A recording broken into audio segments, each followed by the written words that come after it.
Hello students, আমার চ্যানেলে তোমাদেরকে স্বাগত। শুরু করছি ক্লাস 12 থার্ড সেমিস্টারের একটি ভূগোলের ক্লাস। দেখতে পাচ্ছ তোমাদের সামনে রয়েছে রায় ও মার্টিন প্রশ্নবিদ্যা ক্লাস 12 থার্ড সেমিস্টার। ঠিক আছে, তো আমরা এখান থেকে কিন্তু ভূগোলের রায় মার্টিন প্রশ্নবিদ্যায় যে চ্যাপ্টার ওয়াইজ যে এমসিকিউগুলো করছিলাম, আজকে কিন্তু তার 8 নম্বর পড়বো। ঠিক আছে, তো প্রথম থেকে শেষ পর্যন্ত ভিডিওটা দেখবে, একটু স্কিপ করবে না। চলো শুরু করি ক্লাসটি। রায় মার্টিন প্রশ্নবিদ্যা ক্লাস 12 থার্ড সেমিস্টারের চ্যাপ্টার ওয়াইজ এমসিকিউ পার্ট 8 নম্বর পর্ব ভূগোলের। চলো শুরু করি ভূগোলের ক্লাসটি। তো আজকে আমরা বাড়িমণ্ডলটা করেছিলাম। দেখো এখানে টোটালটা আমরা কিন্তু করেছি, একটু দেখে নাও উত্তরগুলোকে আমি তোমাদের কি করে দিয়েছি। ঠিক আছে, ওকে।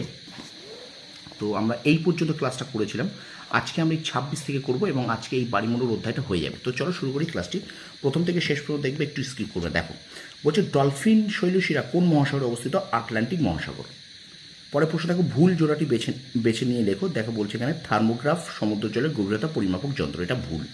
আচ্ছা, আটলান্টিক মহাসাগরের তলদেশে ডলফিন উচ্চভূমি ও চ্যালেঞ্জার মালভূমি যে সামুদ্রিক খাত দ্বারা বিচ্ছিন্ন তার নাম হলো এটা দেখো রোমানস খাত।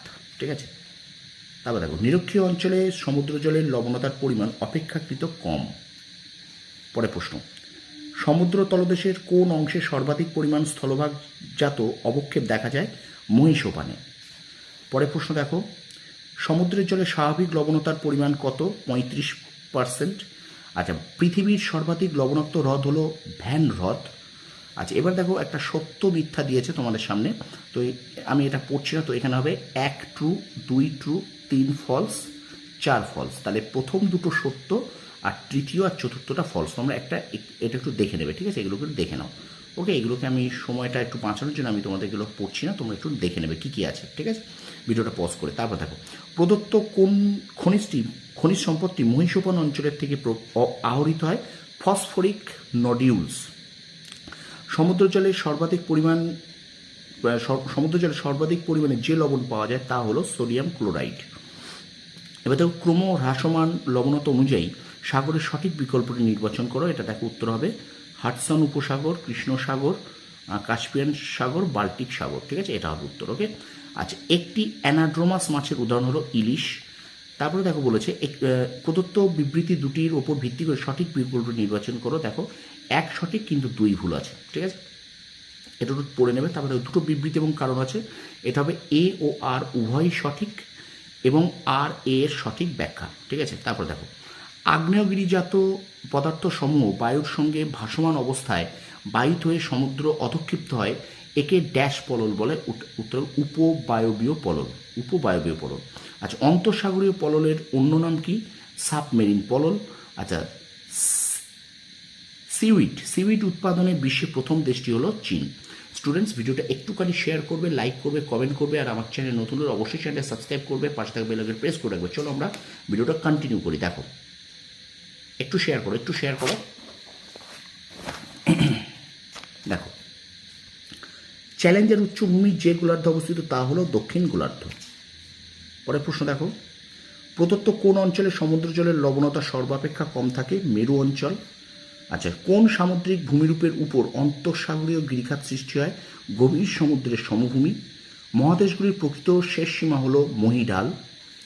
তারপর দেখো, যে কাল্পনিক রেখাটি সমান লবণতাযুক্ত স্থানকে যুক্ত করে তাকে ড্যাশ বলে? আইসোহ্যালাইন। মরুসাগরের লবণতা 237%।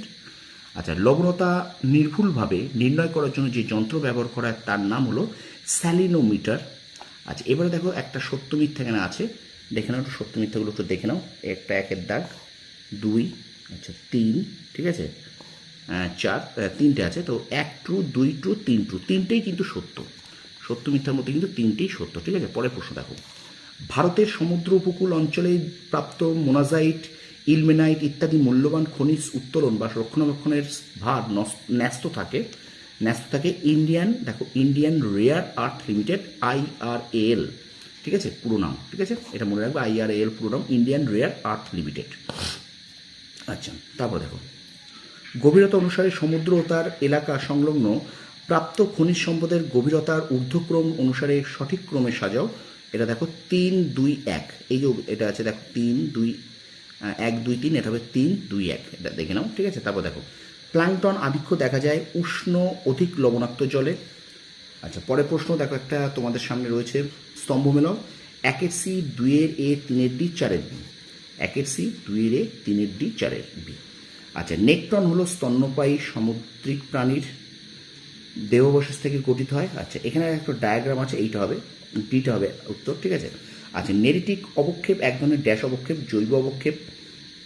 আচ্ছা, সমুদ্রপৃষ্ঠ থেকে তল পর্যন্ত সামুদ্রিক অবক্ষেপের গভীরতা অনুযায়ী সঠিক ক্রম সাজাও। দেখো এখানে ক্রমগুলো দেখো, হেলিপেলেজিক অবক্ষেপ, তটদেশীয় অবক্ষেপ, ইউপিলেজিক অবক্ষেপ, মহিষঙ্ক অবক্ষেপ। এটা হবে 2-4-1-3, 2-4-1-3 ক্রম অনুযায়ী সাজে, ঠিক আছে, 2-4-1-3। এবং শেষ প্রশ্ন আজকের ক্লাসে, সমুদ্র তলদেশের সর্বাধিক গভীরতায় যে অবক্ষেপ দেখা যায় তা হলো লোহিত পঙ্ক, ঠিক আছে। তো এই ছিল তোমাদের ক্লাস 12 থার্ড সেমিস্টারের ভূগোলের রায়মার্টিন প্রশ্নচিত্র থেকে চ্যাপ্টার ওয়াইজ এমসিকিউ ক্লাসের 8ম পর্ব আজকে শেষ করলাম। ভিডিওটা অবশ্যই কিন্তু লাইক করবে, শেয়ার করবে বন্ধুদের মাঝে বেশি বেশি করে। আর আমার চ্যানেল যারা নতুন আছে অবশ্যই চ্যানেলটাকে সাবস্ক্রাইব করবে, পাশে থাকা বেল আইকন প্রেস করে রাখবে। তোমরা সফল হও, তোমাদের সাফল্য কামনা করি। ধন্যবাদ।